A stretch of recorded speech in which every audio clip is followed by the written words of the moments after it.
Thanks everybody for coming. I don't think we have any remote participants. Everybody's here. Great. First order of business is minutes of our September meeting. Comments, questions, suggestions, revisions?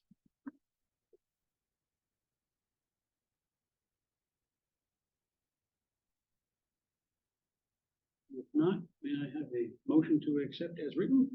I move to accept the minutes as written. All those in favor? Aye. Any opposed? Okay. Thank you. On to announcements. Thank you, Tony. Please. Couldn't be with us today, unfortunately, for a medical issue, but I have big news. Ginny Reese is also retiring from JMRL. Ginny has been Green's branch manager since 2000, the only branch manager that the current building has ever known. Before that, she spent 2 years as the branch manager at the Louisa County Library. Ginny spearheaded the move into the new library 20 years ago, worked tirelessly to advocate for library services and funding, started Green's adult programming, and worked to bring the Dolly Parton Imagination Library to Green in her last year as a feather in her cap. So her last day is going to be in November before our next meeting. She frequently joins the library board meetings as a staff reporter. If you see Ginny, please thank her for her service. The Board of Supervisors in Green is going to have her come up and give a proclamation to thank her for her service as well. So we're going to greatly miss Ginny. And one other announcement. At the all staff training day last week, the staff appreciation gift was the most popular one we've ever had. A very warm fleece with the JMRL logo on it, and we got some extras for trustees as well. If you're interested, we need some sizing information. So I will send out a brief survey for you all to indicate if you would like one and what size to get. They run a little large. They run a little on the big side, I would say. And then I will bring some to your November meeting for those that are interested. Oh, I almost think it was the date. Yes, they're very warm for this year. You will have that on. Required wear at Northside meeting. Anything else, David? No, thank you. Other folks? And we have any public comments? If anybody online would like to make public comment, please use the Zoom raise hand function to be recognized.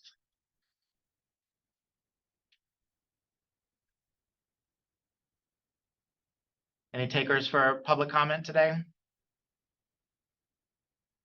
If not, we'll move on. Is there an update on the Friends of the Library? That comes in the director's report. You have to read. Oh, directors. We can skip ahead if Tony already asked me for it. Yes, so taking away the most fun things from the library director's report. The Friends of the Library raised $150,000 at the annual fall book sale. Incredible. Yes, it was a record for recent memory there, and it just keeps continuing to amaze. That's a record by a long shot, right? It was 147 in the spring, so it was $3,000 more. But yeah, it's been a very, very great year for the book sale. Yeah. Good people are reading. Yes. Or else collecting books. I would say they're storing books for book sale. All right, on to continuing education. We had such a good time having Tim here last month. We want to come back quick before he retires. Give it one last time. We're gonna have him give that a quick summer reading wrap up, or not quick, as you know, up to you. Okay, Tim, thank you so much for taking time to come back in your last few weeks here at JMRL. One last hurrah for the life. Very happy to see you all again. Thank you so much. I should probably stand up. Yeah. Yeah. All right. Well, obviously, in all the years that I've worked with JMRL, one of the most important and most exciting and most dynamic and most challenging parts of the job has been to be involved with summer reading or the summer challenge. And of course, we have just completed the latest one just this past month, and I'm just here today to share a little bit about how that all went. We wrapped up the summer challenge on August 31st. It covered the entire period of the summer months, and this was the second year that we used the online challenge program called Beanstack, which is provided to us through the Library of Virginia. And last year, our first year, was quite successful, and there is a committee of staff members, the Summer Reading Program Committee, that works to plan that event every year. And at the end of the year, we get together to talk about, what were the things that worked out well? How did the statistics stack up? What do we need to do in preparing for next year? Obviously, with the 2022 year, I think we had a very successful year for the first year with the new format, and the committee did work to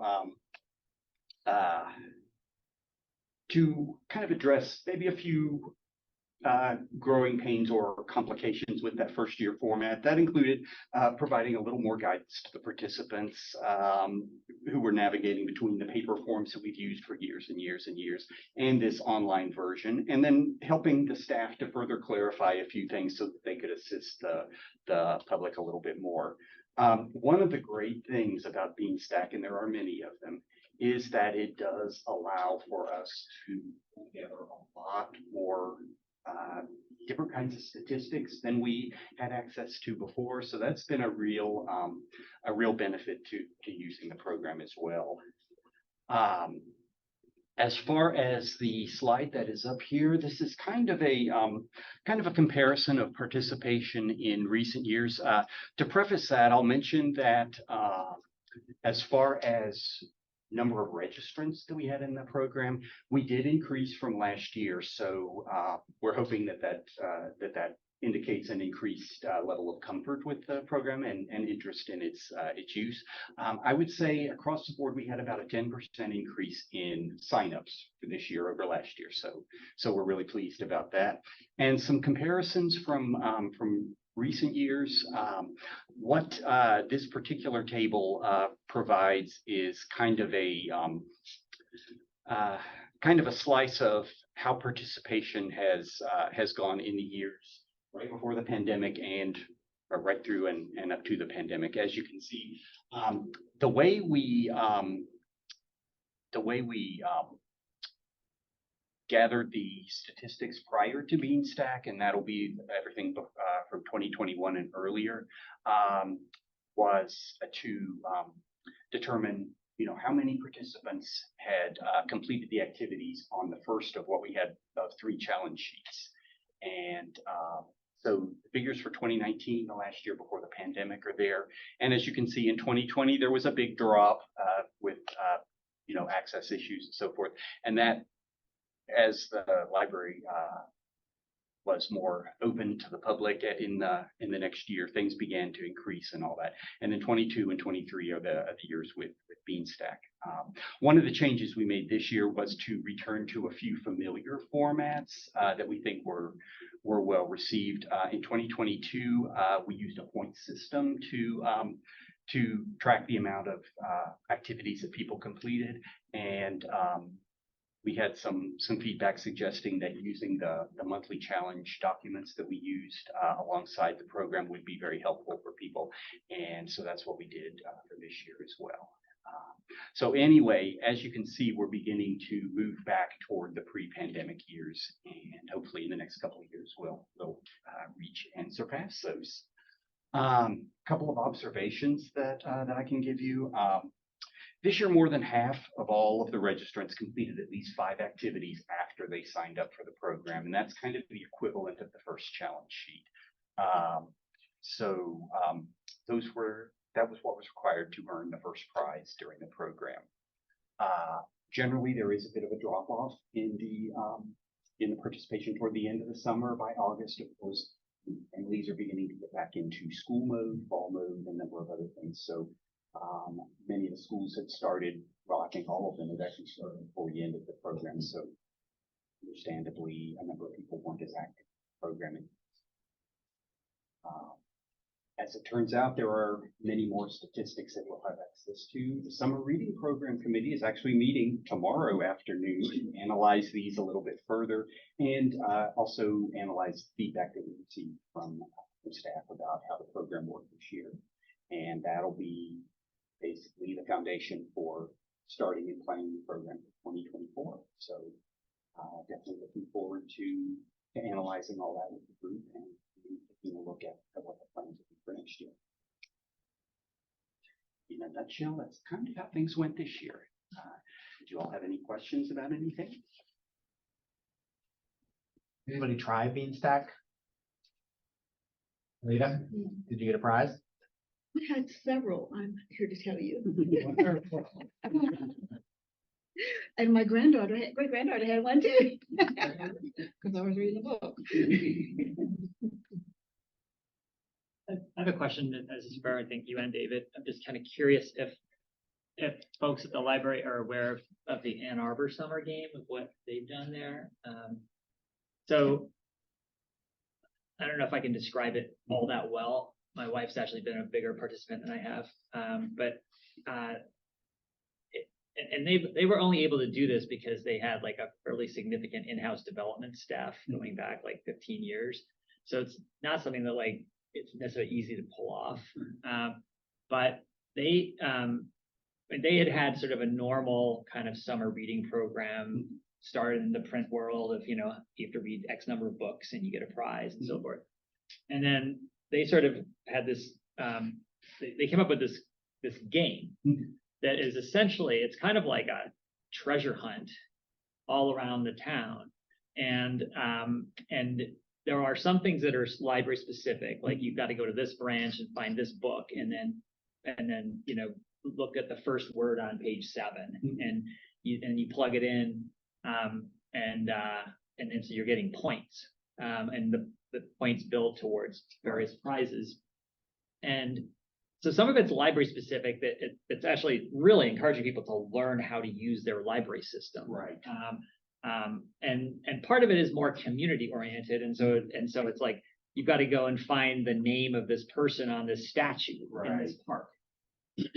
And it's actually an amazing thing. Like there is more traffic, more usage of that game than of the entire library the whole rest of the year. It's astonishing. And so, like I said, it's not something trivial to pull off. It's like it's a huge effort that they put on. But it might just be worth, within the context of the library staff, just seeing what they're doing. You could probably get them to give you a talk and tell you about it. But it might just jog something. The context here is so different because, right, we've got a massive region, right? It's not one community. So, but there may be something, something that, that's a little bit more outside the box of what you could do in the summer to engage people. So just a thought. Did you look at the challenges last summer? Did you or your family pay at all? So it is similar. Beanstack, the app would accommodate not the community aspect of it, but the challenges are things like, read a green book or go to the library and find this thing, or I can't think of any off the top of my head, but they're all very so you're actually getting, they are engagement focused, do these things to interact with the library and learn how to use it. Cool. But what's new to me is the interacting with the community, and that's very interesting. And I think we could use the current app to we can create challenges with whatever we want in them, basically. Right. That, like you said, there would be kind of a challenge with the scope, the geographic area, but there are commonalities everywhere that would be interesting to add a kind of community engagement. There are even funny ones that you probably would not want to do, which at this scale, which are like you had to go to the library director's office to get a code. That could be a little code on outside of the door. No, I think it was inside. It's like a logo on it that the science policy is going to allow for. But anyway, it'd be worth checking out. I would like to say hello to 100 children every day. That's great. Thank you very much. Ken, did you have a thought on that? I was going to mention, I hadn't heard about Ann Arbor's plan, although at the time that we were first getting ready to start working with Beanstack, they had a number of videos with libraries that had used the system before, and a library system in Canada had done something very similar. And so I think, like you said, the geographical situation, we realized might make that part of it a little more of a challenge, although we were inspired by a number of the, I guess, a number of the other activities, challenges that they involve, because we did adopt a few that involved something that might involve some kind of creativity, like making a piece of artwork or learning a new song or things like that, in addition to the reading challenges. And so we did draw from some of that. I like the idea of the geographical aspect of it, is that it might be a little more challenging in our area, but I definitely think that there are Follow the delivery man. Yes, When- that's right. When you sign up, does it ask you what your branch is? Yes. Yeah, So Could could you you make it branch specific? Could you put? So something- could you put like, so if you're in a certain county, then you make the fourth challenge? I think there'd have to be Something in a the different county. challenge for each. Yeah, that's what I location mean. to do that, But I wonder if, you could, I mean, I think you could do. or that. you could click something and say, I'm. in Yeah, well, Tim, why don't you mention Ann Arbor to the summer? Right. Meeting? This won't be Tim's problem. You mentioned also that, when school is coming into session, that there's a fall law, that now you've got all the kids going to school and all the schools have a principal. So, or they all have a guidance counselor, or they all have a librarian right there. And a challenge could be within the school library, Sure. which would, do that community well.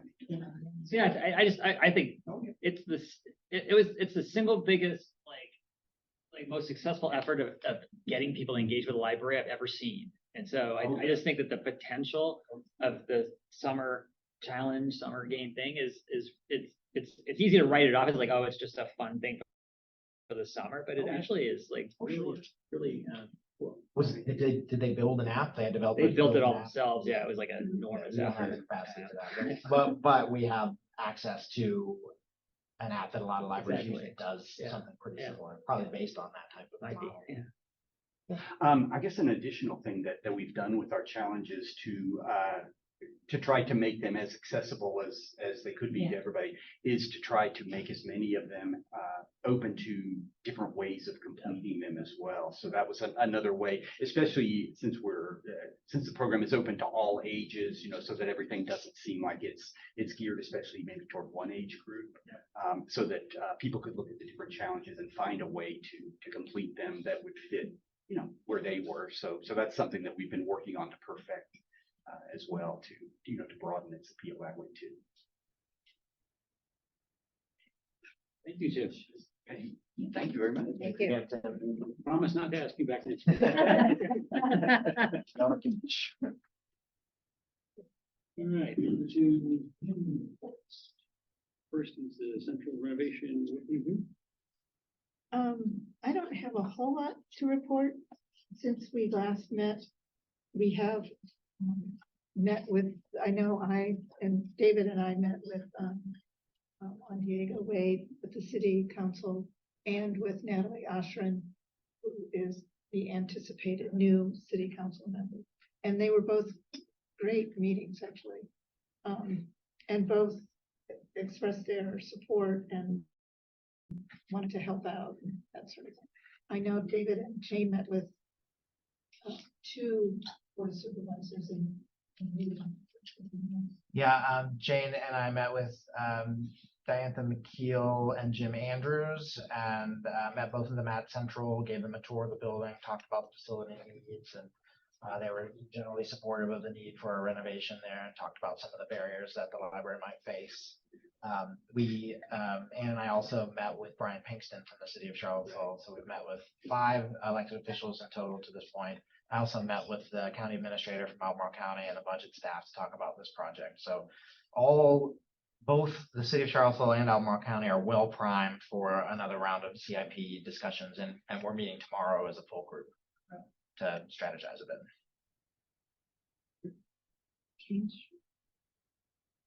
All for your work on that. Appreciate that. Policy committee report. Mike. The policy committee met today.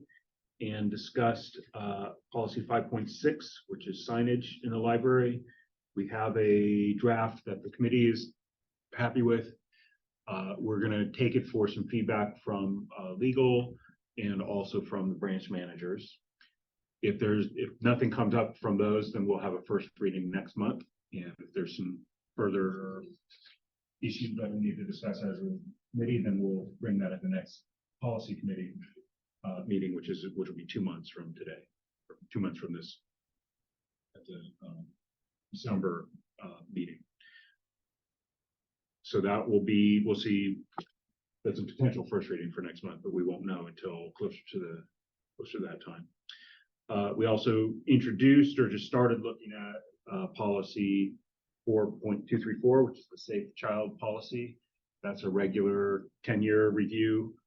It did get a tiny update a couple of years ago, but we're going to do the full review. So we just started looking at the purpose of it and the goals and some of the context of how it's used by staff. And we'll kind of get started on that in earnest at the December policy committee meeting. Questions? And last is a personnel committee report.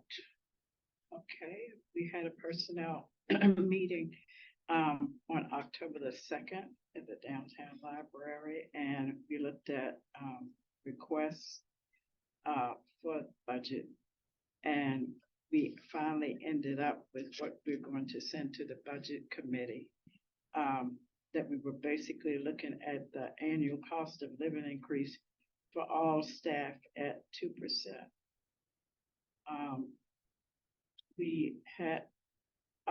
We're concerned about those staff members who have under 8 years of service at JMRL, and 3% for a total of a 5% increase. They're still studying that. And a raise for the staff with 8 years of service for 5% for a total of 7% increase. The committee then reviewed the operational budget requests, and 2 are being recommended for the budget committee, and that's additional subs for Louisa and an increase in hours and upgrading for a specialist position to a professional position at Green. All other recommendations were prioritized for the budget committee should they decide that there is room for them in the proposed budget. That's my report. Director, do you have anything to add? No, I'll reiterate some of that in the budget discussion. Thank you, Ken. So I have a question. You mentioned the 2% cost of living increase. And I think I've heard that number sounds familiar to me from years past, but it's my also impression that we're in a different inflationary environment right now where cost of living is raising at a different higher rate than years past. And I also understand this essentially represents requests that we're making to our funding jurisdictions. How do we factor in the current economic environment when we're talking about cost of living? Can we jump right into the budget discussion and I'll review? Sure. Yeah, just to get Kathy off the hook. I was getting ready to answer. Go for it. Well, the compression, the study is still going on because, as you know, from being on the board, the salaries have not kept up with the cost of living in this beautiful city. So they are, the city is still studying, and I'll turn it over to my. So to that point, Mike, you know, the staff at JMRL outside of 2 major work in the last 10 years has only seen a 2% cost of living increase. So from 2009 basically until now, it's either been 2% or no raise there was during the 21 during the COVID year.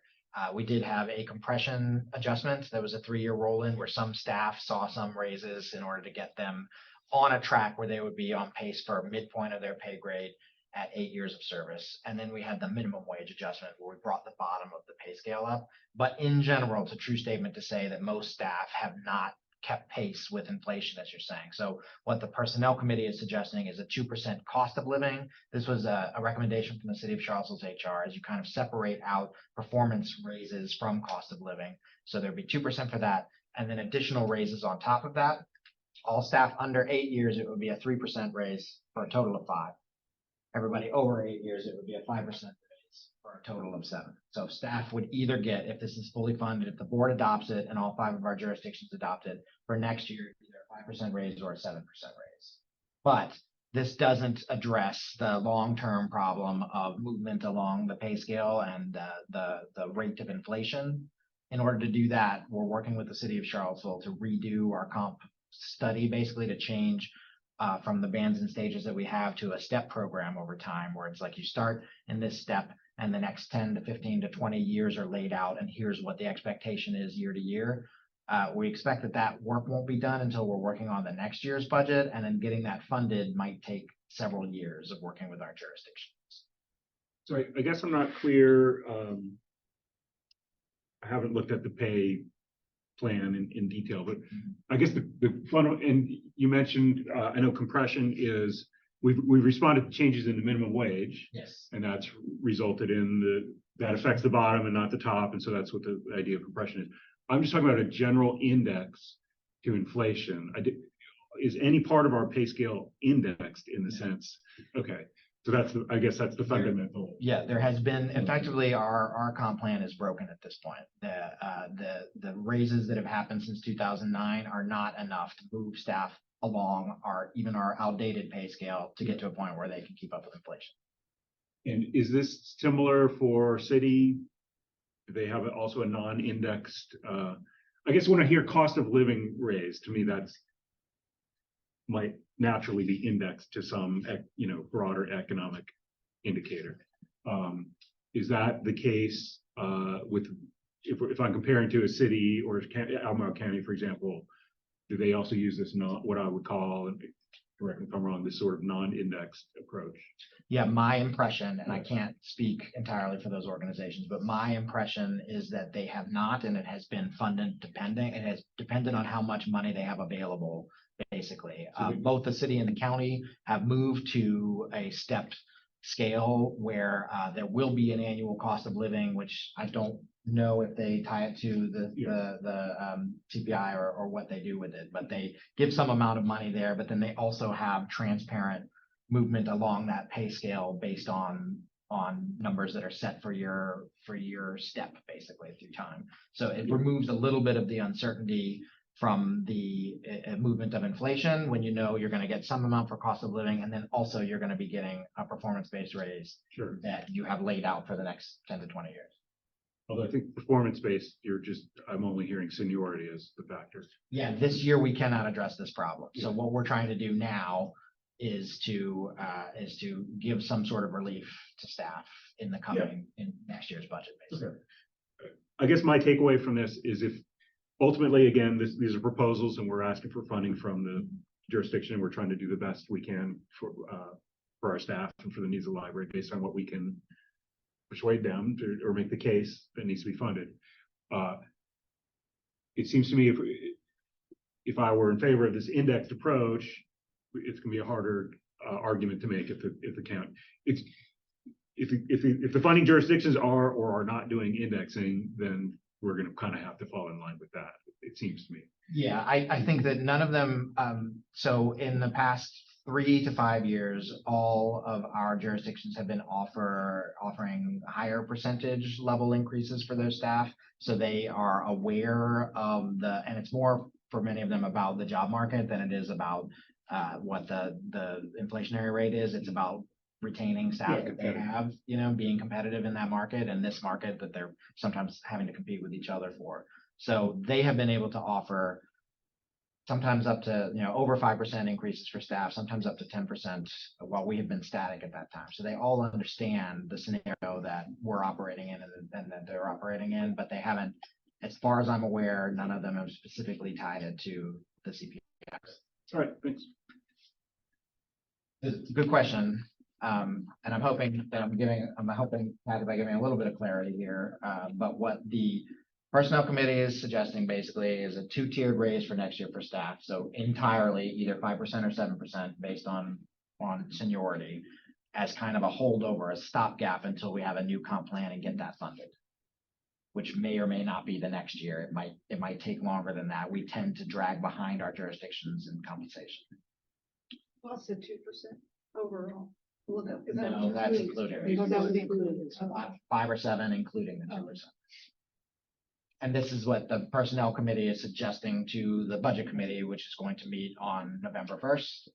And they will then come up with a recommendation, either take that or come up with something else, and we'll send a proposal to the full board to review for voting in November. We also don't have two big personnel driving factors. Our retirement costs for our defined benefits retirement plan and medical numbers. We don't have that data yet. We pay the city of Charlottesville to be part of those plans, so we're awaiting their data basically, and then that will drive up costs. So we're looking probably at a pretty substantial personnel increase from fiscal year 24, which is the current year, into fiscal year 25. Operationally, which is all the other stuff, it's looking static or a little bit cheaper, so other costs aren't rising. Personnel is the big rising cost that we're going to take to our jurisdictions, no matter what the board decides to do in November. We did hold the annual pre-budget meeting with our jurisdictional partners. So by October 15th every year in the regional agreement, it says that I need to meet with the administrative heads or their designees from each of Charlottesville, Albemarle, Green, Louisa, and Nelson. We held that meeting last week. And there were no surprises when I explained to them what JMRL is looking at for the next few years. They are also dealing with compression issues and compensation issues, and they have been for a while and are planning to for a while. So they are well primed to receive this information. Whether or not they're going to be able to fund it is going to be something we'll work out with them in the spring. So the way this works for new board members is that the budget committee will discuss all this next month, and we'll see a draft and make any changes that they require. Hopefully by then we'll have the full information from the city to put a document together that says, here's our proposal. It'll come to the library board to vote on in November. Ideally, the 9 of you all agree, this looks good. We send it off to the jurisdictions the next day. They start looking at it, and then I'll set up meetings with their staff for each of you, or not necessarily each of you, but many of you to meet with the staff and maybe elected officials, talk about the budget while they're getting into their budget cycle. That usually happens in December and January. Now, if you all don't want to pass a budget in November, that would be okay. You can, suggest we need to work on this and that. Vote again in December. It just compresses the timeline for the jurisdictions a little bit, which is going to be your choice next month.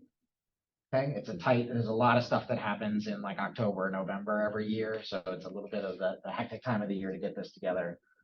And it involves a lot of committee meetings, and thank you all for your patience and flexibility in getting them scheduled. And sorry for anyone that got unnecessarily cut out from one, but When is the budget meeting? it's 11/1. Is that right? The Yeah. budget frame? I think Okay, that's fine. We will have a Zoom option available for anybody who needs it. along those lines, I think you mentioned this last month, but just remind me our status of our budget manager. Do we have a permanent? Yes, we have a semi-permanent. Semi-permanent. That was my impression. Yes. Better, Yes. not an interim.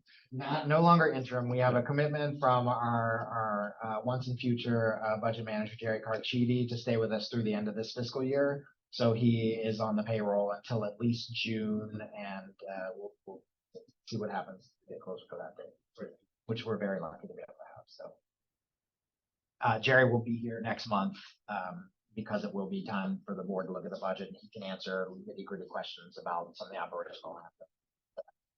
You come to the. Let's get to the budget.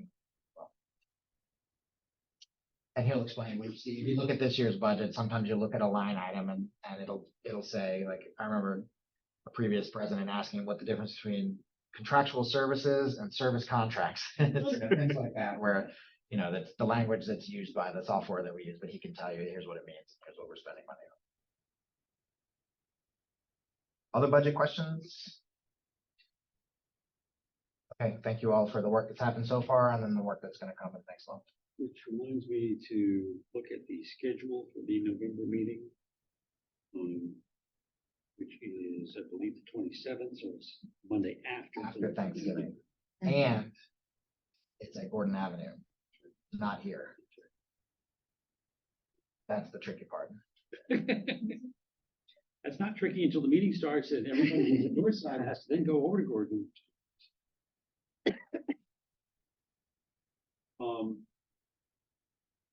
Any other questions about the budget? As David says, it's crunch time and lots of things happening at the same time. And we always get it done, so we'll get it done this year. It's always different. Okay, That's my job. It's in the description. That's not- What is a typical outcome of the process, like, in terms of jurisdictions pushing back and negotiate? I mean, is negotiation a typical thing, or do they just say, we'll give you this and not that, or? It depends. It depends year to year. Generally, it's more like they will ask us to come. So we'll have a meeting with staff and we'll explain, and staff will hear what we're saying, and then the administrator for each jurisdiction will make their own recommended budget to their elected officials. And when that happens, we generally have a pretty good picture of what they're thinking. It's either they're including full funding for JMRL, or some of them, like Nelson, for instance, usually starts with 0, and then they do, I forget what that's called, but they start with no change, and then you need to go talk. And at that point, we usually engage with the elected officials directly. We'll go either meet with them individually or go to a public meeting and explain like what the needs are, go through some of what we just talked about here.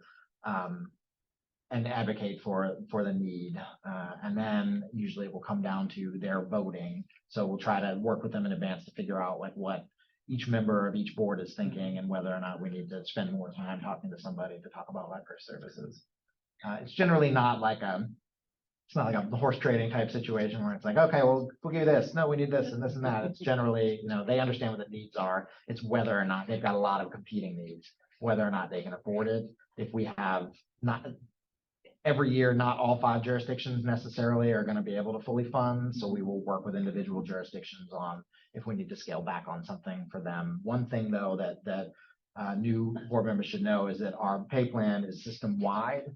There is no, like, the employees here at this job get paid differently because that jurisdiction funds So differently. that's a lowest common denominator thing. Yes, we move as one organization, the regional library system. It's not the Gordon branch and the central branch, and they have different pay scales. It's one.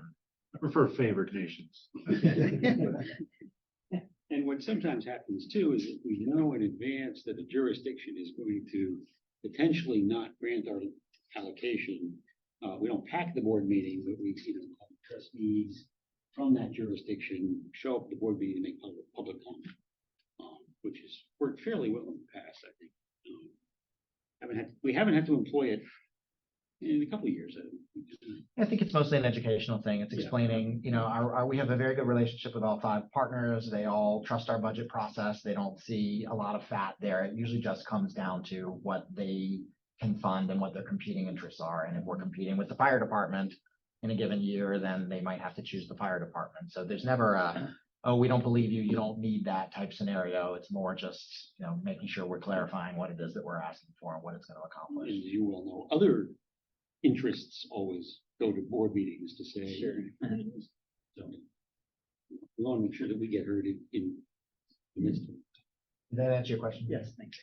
Green is going to have a lot of turnover on the board. Yeah, they had a board member step down unexpectedly. That's right. And then, so we've got 3, 4 positions open. Yeah. So in a situation like that, if the election in November means like a whole new board in January, then I'll probably ask you to come and sit down with me with some of the new elected officials who are totally new to this and don't really know how a regional library system works, just to do some overall education about the library board. And then when the budget comes around, they'll have a better picture of what the ask is. Some years are easier than others, depending on how many seats, if it's the whole new Board of Elected Officials, and it requires some. We'll see, the one who stepped down, I mean, we don't know how that's going to get filled at this point. Put your hat in the ring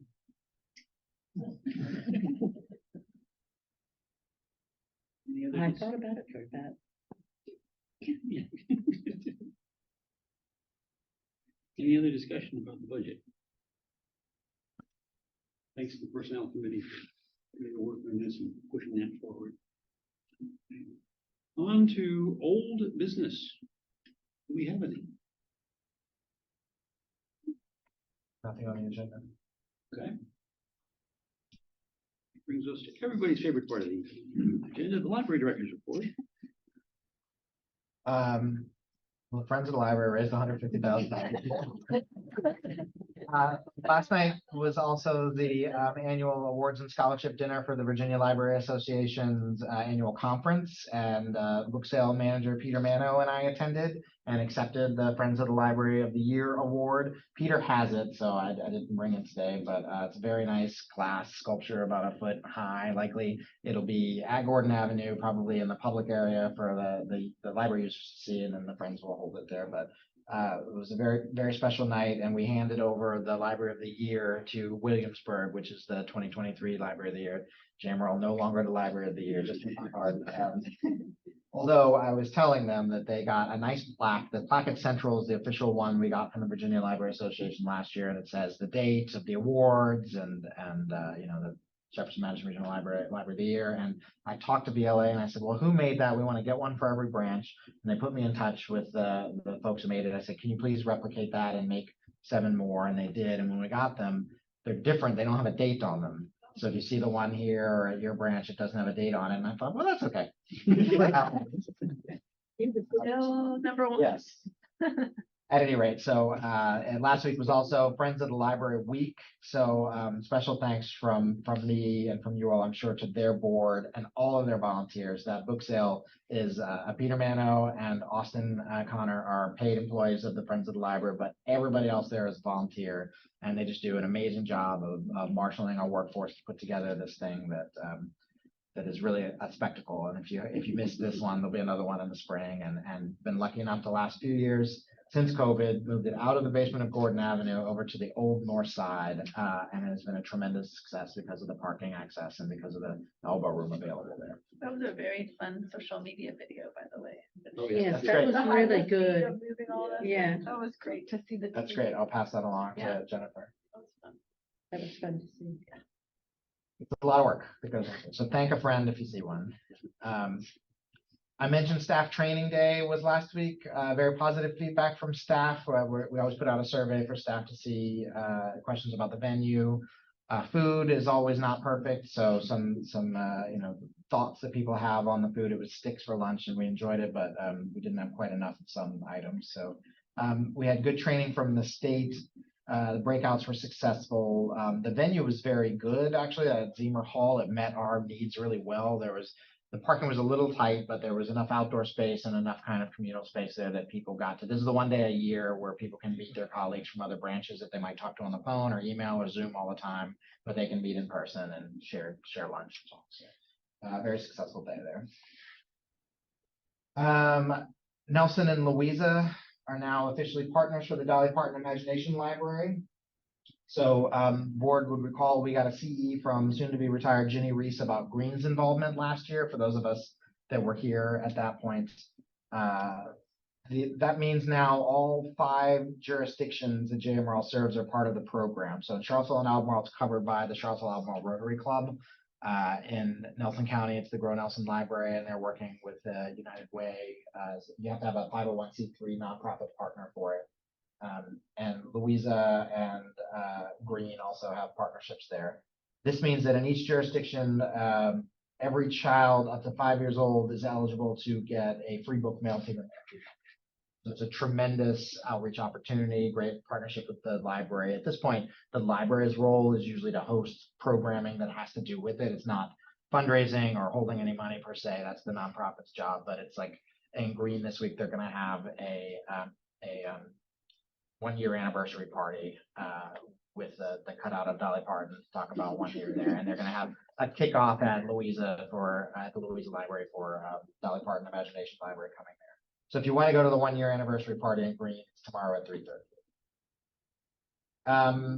Speaking of parties, thanks to all the trustees who made it out to Crozet last month for the 10th anniversary of the new building. 210 folks attended, and it was great to hear all the stories of how that community worked together to get that building construction accomplished. So it was another successful event, and it's fun to share stories there. And that's all I have to report. Tony. So how did the library book sale go, David? Smashing record-setting library book sale. Yeah. It's a page turner. Other matters? Anything else we need to discuss? Yes. Just a reminder, you just mentioned it, but next month's meeting is at Gordon Avenue in the basement there. No, in the terrace level. Could be, yes. Monday after Thanksgiving. So future agenda items for that meeting, which will be at Gordon Avenue Library, I hear. In the terrace. We'll have a budget committee report, Yes. presentation, about We'll have an update on central. renovation. About 5-year. Library Planning Committee. Policy, What was that? possible, that policy thing. Potential first reading of the signs policy. the signage policy, okay? So we'll know more specifics about that closer to the meeting time. There should be a vote on a proposed budget, Mhm. one way or the other. Mhm. And then, Tony would ask about a delivery continuing ed, and Brittany's prepared to give that again. If you're interested in that.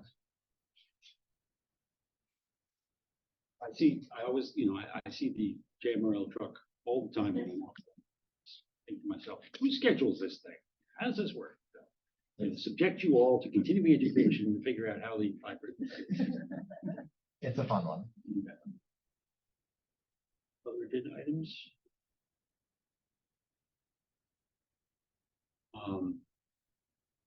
If not, may I hear a motion to adjourn? That motion to adjourn. All those in favor?